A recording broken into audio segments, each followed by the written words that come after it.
आणि आताची महत्त्वाची बातमी, मुंबई शहरातील प्रदूषणामध्ये कमालीची वाढ झाली आहे।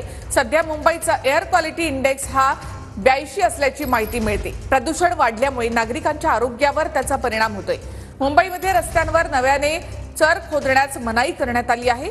मुंबई महापालिकेचे आयुक्त भूषण गगराणी यांनी हे आदेश दिले आहेत। वरळी, कुलाबा, अंधेरी, घाटकोपर या भागामध्ये खराब हवेची नोंद झाली आहे।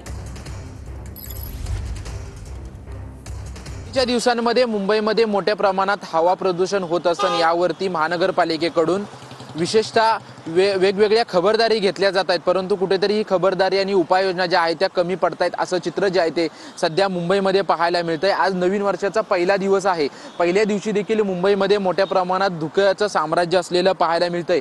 मरीन ड्राईव्ह परिसरामध्ये आपण पाहतोय की मोठ्या प्रमाणात धुकं जे आहे ते धुकं पाहायला मिळतं। यानुसार मुंबई महानगरपालिका वारंवार उपाययोजना करते, परंतु या उपाययोजना कुठेतरी अपुऱ्या आहेत का असा प्रश्नचिन्ह उपस्थित होतं। विशेषतः मुंबई महानगरपालिकेकडून जे आहे ते जे नवीन बांधकाम सुरू आहे या बांधकामांवरती लक्ष दिलं जाते, कारण की नवीन बांधकामांमुळे मुंबईमध्ये हवा प्रदूषित होते अशी बाब जी आहे ते समोर आलेली आहे। त्याच्यामुळे MMRDA कडून आणि मुंबई महानगरपालिकेकडून नवीन नियमावली जी आहे ती जारी करण्यात आलेली आहे। त्यानुसार आज मुंबई महानगरपालिकेकडून एक नवीन नियमावली जारी करण्यात आली आहे। त्यामध्ये रस्त्याचे नवीन खोदकाम करण्यास मनाई असल्याचं महानगरपालिकेकडून सांगण्यात आलेले आहे। तसेच रस्त्यामध्ये अथवा आजूबाजूला कुठेही चर खणण्यास मनाई असल्याचं मुंबई महानगरपालिकेकडून सांगण्यात आलेलं आहे। कॅमेरामन रवी साखरकर सह निवृत्ती बाबर, TV9 मराठी।